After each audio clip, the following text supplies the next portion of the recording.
Hello, everybody. How are you?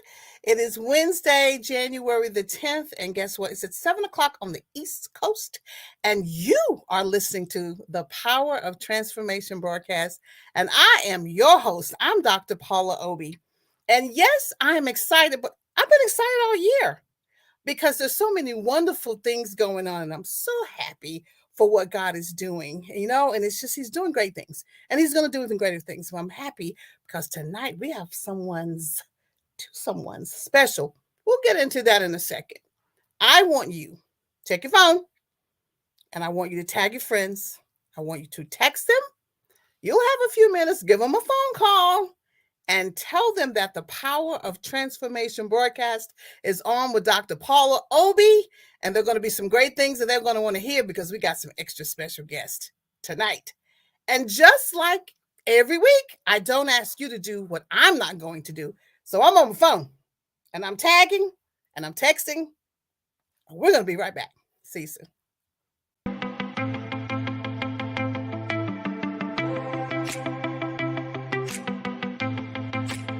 Pond 5.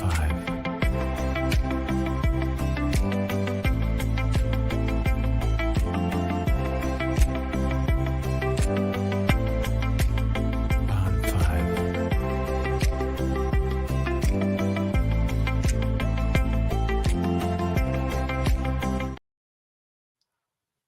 So we're back. Did I give you enough time to text your friends and to tag them and also to share and like? If you go to the ALH Broadcasting, search for that on Facebook, you're going to find us and you're going to want to listen tonight. Now, I said it was going to be special. Really? It is. Every now and then, I get an opportunity to meet some folks, a mother and a son who really have an impact on me. And tonight, this is who I call the dynamic duo. Why are they important? They just have that it factor. Have met some mother and sons or mother and daughters or whoever, and they just are chilled, and they just do really cool things. Well, we'll find out a little bit more about them in a few minutes.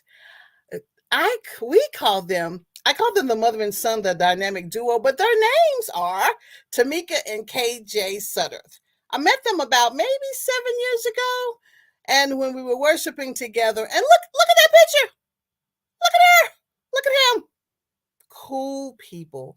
And I wanted to bring them on because I want them to talk to us about their relationship and so many things. So let's put our hands together. Join me in applause for my guests tonight, Tamika and KJ Sutter. Come on in. Hi there. Yay!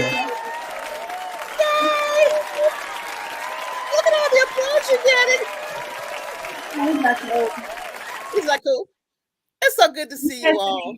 You too, Dr. Paula. How are you? I'm doing great. I used to see you a little bit more, but that's okay. The relationship is still there. Yes. And I'm going to say this before we get started. The last time I saw KJ, his voice was not that deep. Right. So when he's speaking, I'm going, I think I've missed a few things. Yeah. So I'm going to get caught up tonight. But welcome. Two of my very special people. Definitely you are the dynamic duo. I'm going to stop talking. And I'm going to have you introduce yourself, Tamika, and then KJ introduce themselves and just tell me a little bit about what you love about the other person. I'll come back with the interview, but I want to know who you are. Tell me. Okay. All right. Hi, you all. My name is Tamika Suttereth. I am a boy mom. I'm a single mom. I have been a pharmacist for 30 years, and I am also an elder in the ministry. I am just in love with this kid right here. He's my only child, and one thing I did when I thought about having kids, and I had KJ a little bit later than most people. I had him in my 30s. I think I was 36. Yes, 36, 37 when he came along. But I told God I only wanted boys. Yes. And, I've always been that kind of mom that kind of person where I knew that I could not handle combing girls' hair, doing all that kind of stuff to get them ready. So I said, Lord, give me boys, give me all Mhm. boys. And this is my boy. I love him. He's such a wonderful kid. You know, when you think about all the things that are going on in the world right now, and the things that he could be doing, I thank God all the time that he is not sneaking out at night. He's not doing all the wild and crazy things, but he is settled. He's a kid, of course. He's a teenager, Yes. and but you know he's well mannered. He's a people person. He loves people. He loves family. I like his personality. He's a singer. He's talented. I love everything about him. He's a good kid. Wow. Look at her face. She's just beaming. So you get to introduce yourself. You know, Well, my name tell is my name is KJ. Nickname is KJ. Real name Quelly Sutter. I'm a junior. I am a 11th grader. I attend A&T Middle College in Greensboro, North Carolina, and I am 16 years old. And I am also a junior deacon in my church. If you want to say that. And I love my mom. You know, she's just a great role model, whether you're male or female. She's just a great role model. And to see the stuff that she's done for me throughout my life is just amazing. I can't be more grateful than I am now. Honestly, it's great. look at the love. Can you all see the love? This is what you want to see between a mother and a son. And that's why I call you the dynamic duo. And even when I met you several years ago, he was still a cool kid. What makes him a cool kid? Has he always been cool? Have you always been cool? I think he has. He's always been cool. Now, one thing about him, I remember, you know, when KJ came along, when he was a baby, I always tell him now, I said, you never cried. You never, when he was sick, he was still happy. When he woke up in the morning, he was happy. He was always smiling. When he opened his eyes, he would always look at me and smile. And I never had, you know, when he was hungry, he would tell me. But the doctor always said to me, how do you know when he's sick? I said, he he will not, you know, I said he doesn't cry. He has to have a fever. He has to have something else going on for me to know that he's sick, because he was always happy. And of course, he never stopped eating. I don't care if he was if he was sick or not. Nope. Nope. Yeah, So yeah. I mean, he's a cool kid. He's a cool kid. Yes. I think he takes after he has a little me and his dad in him, but he's more of me, I think. A lot of you. He is 100%. 100%. kid. How, you know, there are parents who are going to be watching, right? And they're going to want to hear you tell them how you maintain this wonderful relationship, because everybody doesn't have your story. So tell me, how do you maintain that beautiful relationship? I'm telling you, it takes all of God to maintain any relationship, and it's no different when you think about the parent-child relationship. It takes putting God first and allowing Him to teach you how to raise your child. I mean, I come from a very big family, and one thing I regret is that I could not. I haven't given him a sibling. He didn't have it, and you know, it's way past that time, so he won't have one unless I adopt. Mhm. But I come from a family of 14 kids. So I had 8 brothers, and my 5 sisters. And, you know, we grew up with a mom who I consider a super mom, because she laid such a foundation for us when it comes to family and loving children. She had 14 personalities to deal with, and she loved each one of us. And, you know, she knew how to handle each child. You know, she knew we were different. Hmm. She knew how to handle each one of us and how to love us where we were, and even, you know, to pray for us what we needed, and just raise us well. And I thank God for that. I thank Him because we, you know, even though all of my siblings are not in the church, they can't say they don't know, and that we weren't raised with that solid foundation. You know, I have good siblings. He has good role models in my brothers, and in his aunties, my sisters. Even in the church, there are some males that are good role models for him. His pastor's a good role model, and we've just been blessed to you know, put God first and then train him to love God first and make God that first priority. And I think that's what creates the bond that we have, the communication. You know, even in my professional life, learning how to talk and communicate, I always let him know there's nothing we can't talk about. And I'm not gonna, you know, sit there with the stern judgmental face and say you shouldn't have, you why. I just want to know that you're doing okay. And if there's some things we need to fix, we can work that out. There's nothing there's nothing we can't talk about. So I always tried to present him with a mom who's open. Now he knows I'm firm. He knows what I believe in, and he knows that I'm always gonna put the word on it when it needs to, Yes. when he My needs God. that, you know. Yes. And prayer too. If we need to stop in a moment and pray, we will do that. Because, you know, I believe that the way to raise children who are balanced and solid kids and good citizens is that you have to know God, and they have to see the life that you live, and they have to see God in you.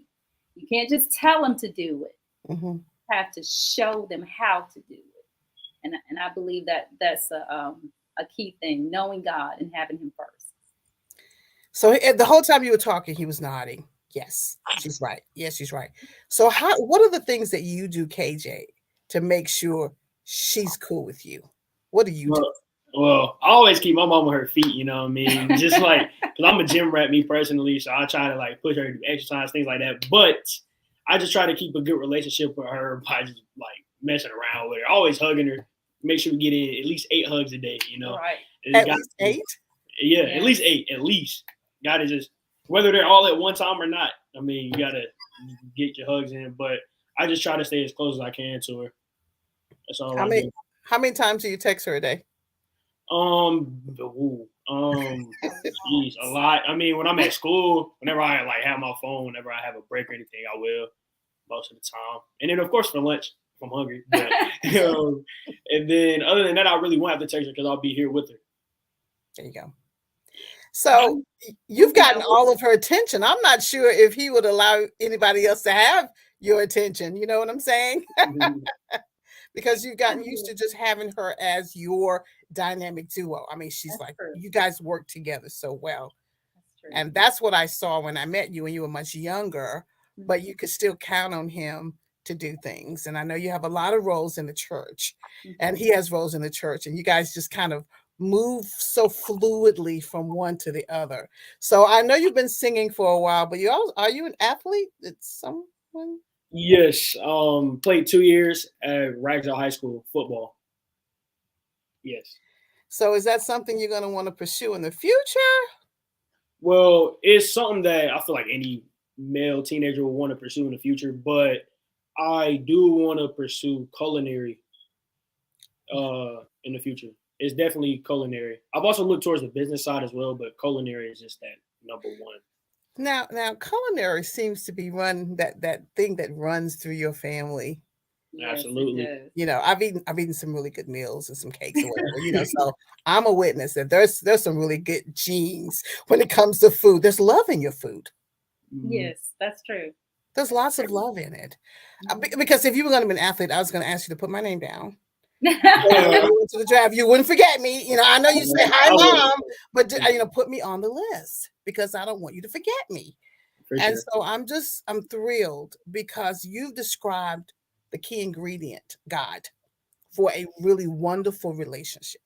You also mentioned the support system that you have, right?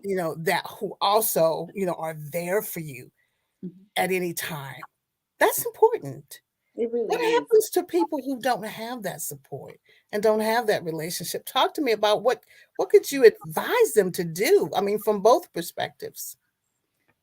I feel like if you don't have that support system, you really do need to find some people who you can create your village with. People who are trustworthy, because even as moms, we don't trust everybody. We don't allow everybody into our child's life. There has to be some boundaries that we set, but we want to be able to find people who are close enough to us where they can be a role model, a mentor, even sometimes if you have to look for single mother support groups, you can find those. I mean, even if you want to call on us sometimes, we're right here. We can, we don't mind helping. One thing I try to raise KJ to know is that God means for us to help people. My passion is missions, and I do a lot of work in missions. So I believe that if we can be a resource, we want to be that resource. But I think as a mother, you do need to take care of yourself.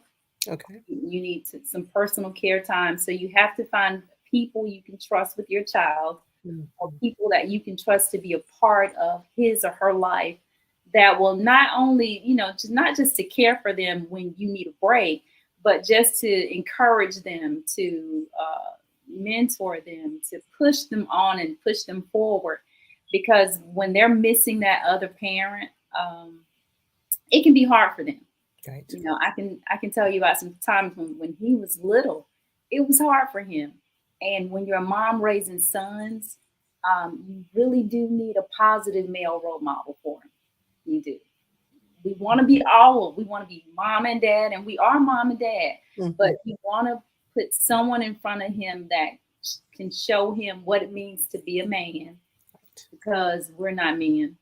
That's right. We can nurture them, we can train them, we can show them what it means to be a good person. But there are some things that only men can show men. Right. Not that we can't make them. No, research shows that a mother's love, or a good mom, will really have a positive impact on the life of a child when it comes to what they do, the choices they make in their life. And as they get older, having a mom, even that mom-son relationship, makes them a more independent and strong man. So, Wow. I totally agree with that. And KJ, what are the things that she's taught you? I just listened to her beautifully, eloquently talk about you, and you beautifully, eloquently talk about her. I'm so excited. What has she taught you?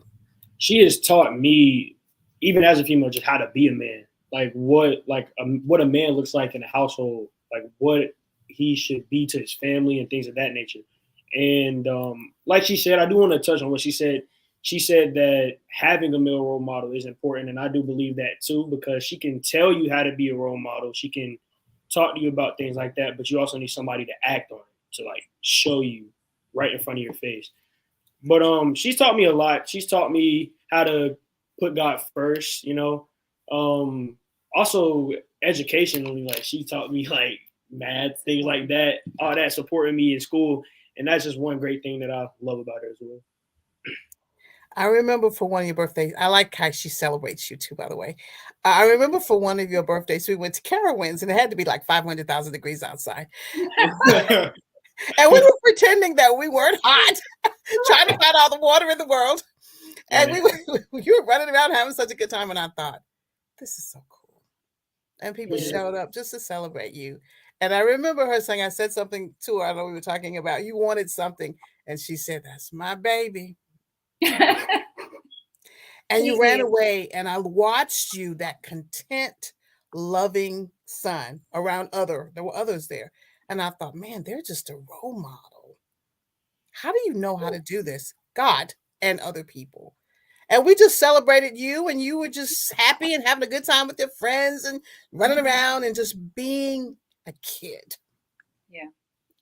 Sometimes people don't know how to allow you to be your age. That's true. Especially when you're in this scenario. How do you stay your age? How do you allow him to be his age? I feel like it's important that as a single parent, you have to show your child how to be responsible, and you give them chores and you give them things to do, but you never put on them the role of a parent or the role of an adult. They're not.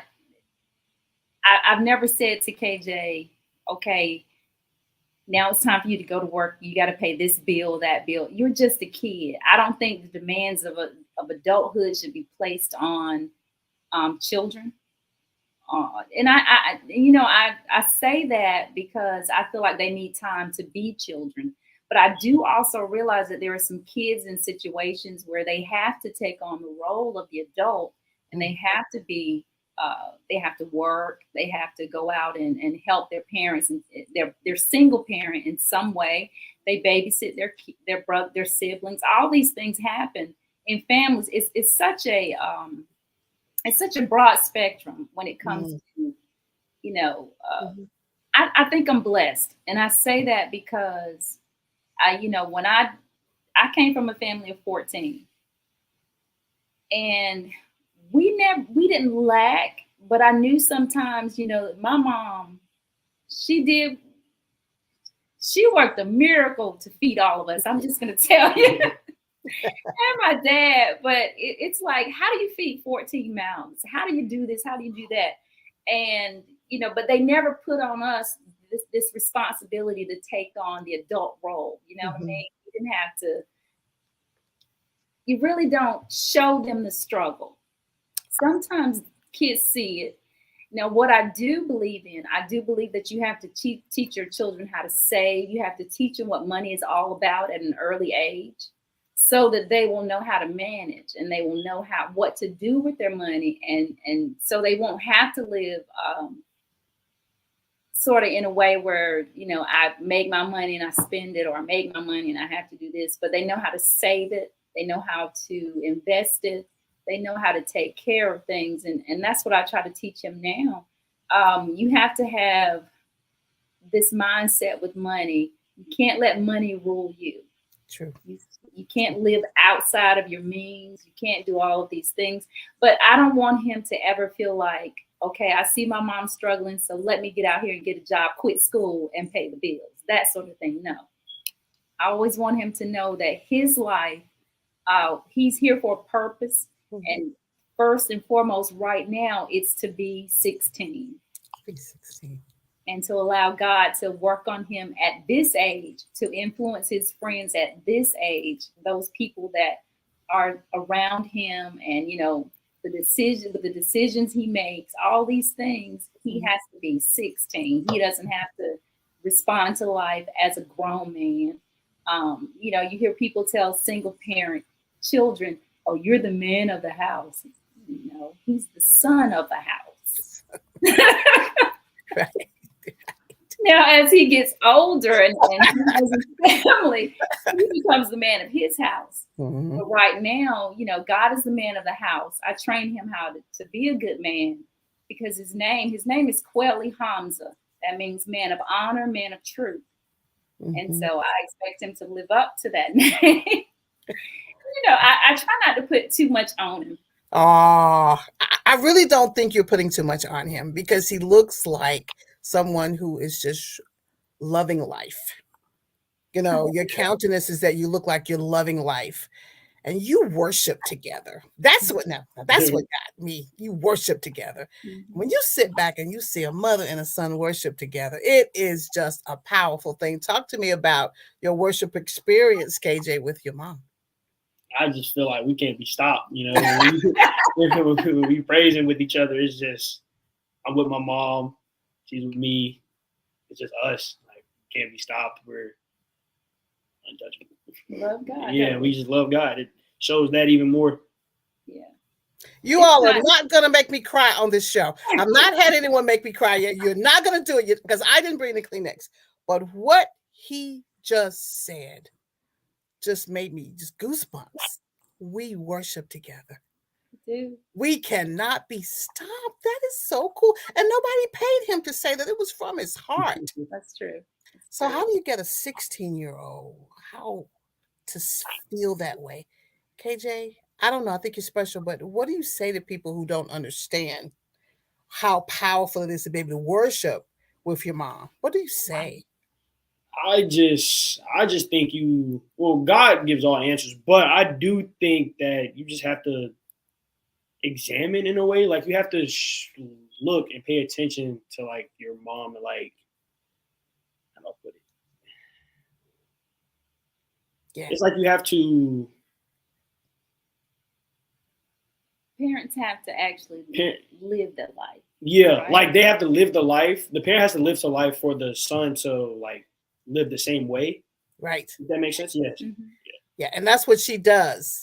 Yes. She lives so you're comfortable with praising with her. Yes, I'm I not know you. embarrassed or anything, you know? Like, it's something that I'm proud of, if anything. The way, I mean, honestly, the way you see us in church is the way you see us at home, the way you see us in the street. You know, I'm never going to show him one person in church and then a different person at home. You have to create. I try to create a loving atmosphere here at home. Now I'm gonna tell you, we have our teenage moments. We have our mom and son moments where we. But I know how to discipline. I know how to be firm, but parents have to really live it. If you expect your child to worship with you, to come along and do this thing, doesn't now you can raise them in the way they should go. The Bible says so. Sometimes they're going to go and do some things that we didn't raise them to do. They're going to venture out. They're dealing with their own peer pressure. They're dealing with the influences of this culture, of this world. And what we have to do is live the life in front of them, keep telling them what the Bible says about how we should live, what God expects from us, and then, pray. Yeah. Yes. Prayer is the key. You got to pray. Prayer is the key. Yes. And I'm going to tell you, you probably have prayed a lot Yes. together. And the family that prays together stays together. Yeah.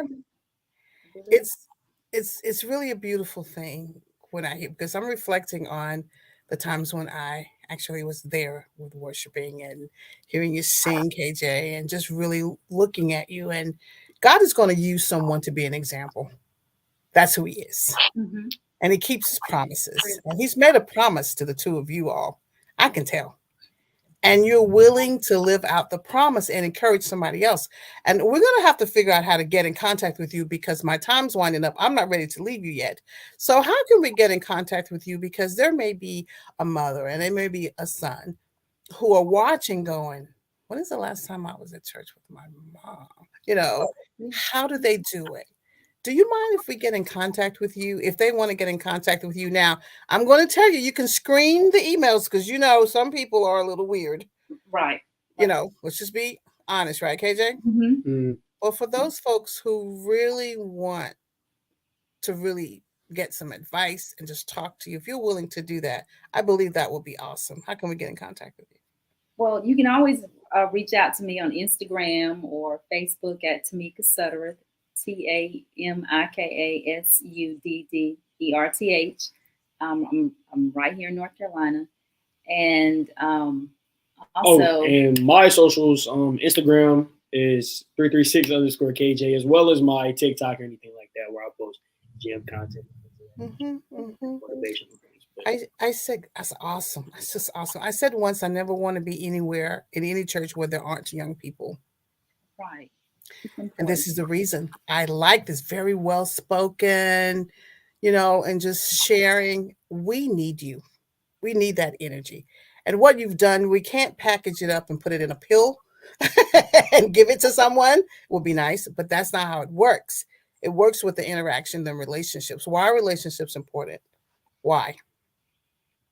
Relationships are very important. God created us to be in relationship. And you hear people say sometimes that I can do this by myself, or I'm an island. No, I'm not an island, and I don't want to do this alone. He never meant for us to do it alone. In all of our relationships, he means for us to nurture, to really be vulnerable, really just communicate in a way that grows relationships, whether it's family, whether it's friends.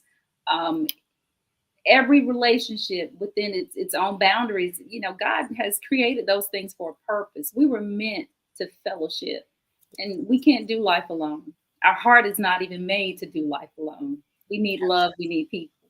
That's right.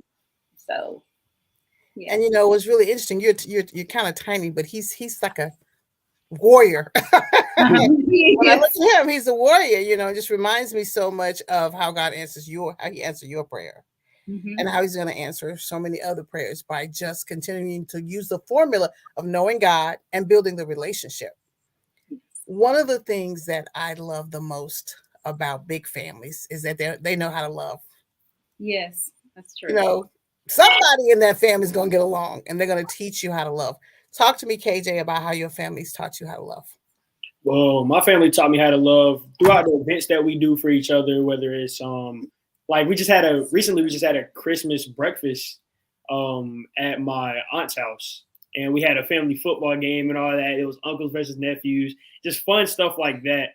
And in my opinion, I just think I'm like the most like person that loves everybody the most. Yeah. I just love everybody. You know, there's so much love to give. We celebrate each other. We celebrate birthdays. Yes, birthdays. You know, people don't understand when you say, I got to go to my great niece's birthday party. And, you know, things like that. We have great grands. So, you know, we celebrate everybody. Mm-hmm. When it's your birthday, we're going to be there. When it's your whatever, we're going to be there. When you're graduating, we're going to be there. So family is very important to us. And I think, I don't know, my parents laid a great foundation. Yes, they did. They laid an awesome foundation that you were able to stand on and move forward. Mm-hmm. Now, I'm telling you, we're running out of time. I'm still trying to hold on to the last couple of minutes because I just want to talk a little bit more about just really having the right role model in your lives. Right. You know, a lot of people complain a lot. And maybe if we stopped complaining as much about our children, stop complaining about the parenting, we can build the kind of relationship that you all have. You wouldn't be here talking to me, you know, the way you do if you hadn't learned how to manage the mother-son relationship. Right. Building on that foundation. And I would never tell anybody that it's easy, you know, especially when you don't have you know, with a 2-parent household, it can be just as hard. But when you're a single mom, it can be hard. And I would never, you know, discount or anybody's journey or story and tell them that this should be easier because it's not easy. But you really, really have to, be emotionally well yourself. Mm. You know, sometimes we go through some things in life that really do damage our relationships, even with our children. We don't know how to build those relationships. We don't know how to lay the foundation because one was never laid for us. But when you can get in God, and I'm going to always go to that. When you can get in God and allow Him to get in you and allow the Holy Spirit to lead you, He said that we could ask anything in His name. And sometimes what we have to ask Him for is to make us the person, the mother that we should be. Help us to be the example for our children. Teach us how to love. Because if you read His word is all about love. Yes. This is a whole love story, the way He loved us. Yes. And so, you know, if we ask Him to show us how to do this thing, you know, He didn't give us these children for no reason. Yeah. They weren't born for nothing. Right. There's a purpose for their life. So, you know, He's actually entrusted us to nurture. He's entrusted us to build them up, to encourage them to really reach their full potential and be what God has called them to be. And sometimes we need help doing that. And we need to ask God. We need to find role models. We need to find people who we know are doing it and say, listen, what are you doing to make this thing better? My child and I, we fuss all the time. What can I do to change that? You know, we just need help sometimes. We do. We need help sometimes. I'm you know, sometimes one thing I can say is his aunts are like his mother too. You know, so we have a great family. You know? So he has a lot of surrogate mothers. Yes. Look, y'all, we're a loving and a fighting family. When we disagree and then we come back together. But, you know. So he sees that. Yeah. He sees all of the reality of being in a family. Even though he doesn't have any brothers and sisters to fight with, he understands what happens. Yes. He does. But even between he and his cousins, there is a relationship. There's a bond. They like to spend time together. They even, you know, they spend time on social media, on the internet, playing games, all that kind of stuff together. So, you know, family is important. But you can create your family. You can create a village. You know, there are some good people who want to have relationships, who want to help you build your family, and even Yes. help you when you have questions about what should I do for my son, what should I do for my daughter. There are people available to help. To pour into you. I Or love all of what we've discussed. I'm going to spend the last few minutes talking about your financial plan, because a lot of folks, will skip over. Mhm. They want to take them to church and they want to worship together, but they don't always give them that financial foundation that you mentioned. Why is that important, KJ? Why is it important for you to learn how to manage your money? Well, I just know that I want to be in a good financial state when I get older, of course, and I do take some of the things that my mom has taught me and apply them now, just so I can already have a plan for what's ahead when I Yes. become an adult. Yes. And many other cultures teach that. Mhm. And for years, our culture did not know how. And you Right. to teach those kinds of financial values so that we didn't have the financial acuity. It really positions you nicely if you have God, Right. education, and you're so articulate. I just love it. And you know how to manage your money. I try to teach him that we want to build wealth. We don't want to you know, times can be hard. Yes. When you're single, and I'm talking to single moms, I know when you're single, every penny counts. It's got to go somewhere. You got to do something. Especially when they get older and they're in all kinds of sports and they're in all kinds of activities, and you got to pay for this, you got to pay for that. You want your money to go far, but even in the midst of all of that, you have to learn how to save something. And even for him, like I set up the 529 plan for college so that when his senior year comes around, um, that money is going to help going into school. It's going to help us, sort of even some things out. But also, just knowing that you need whole life insurance. He's having a life insurance policy since he was little. So that when he gets older, that thing will have cash value. He can take that and do whatever he wants to with it. Mhm. Just it's things that we think we can't do that sometimes we have to make ourselves do. That's I want to teach him, as he gets older, investing is important, real estate's important, all of these things. We haven't attained, um, we're not millionaires, we're not rich, we're not by far, we're not. But I just thank God that we are able to manage and to learn Yeah. and to really I can teach him how to invest his money and to save it. You know, we don't now he's a kid, so he likes Jordans. Right. But those are things you have to earn. He's an honor roll student, and he has to stay on the honor roll. Has to stay on the honor roll. Yes, and he does his work. So And I feel like the older I get, the more I realize how important money is, and like the use of it and what you spend it on, things like that. So that's one thing that I've grown to know. and how we have to pay our tithes Yes. and Oh, yes. learn how Tithes. to Can't forget help about that. others. Pay our tithes and help others. Yes. One of the biggest things in life is that you cannot go through this life and not love on people. You really have to show people the love of Christ by how you treat them. So we would never, He blesses us to be a blessing. So we would never hoard everything to ourselves and never give back.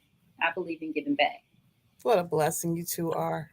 That's why I call you the dynamic duo, but it's the Mhm. relationship and the ability to be able to articulate and really you poured into us tonight, Thank the you. two of you, and it's just amazing. I know we're getting ready to wrap up in a few minutes, but I want to actually place on the screen how we can get in contact with you. You've said some amazing things, some really incredible and very powerful things.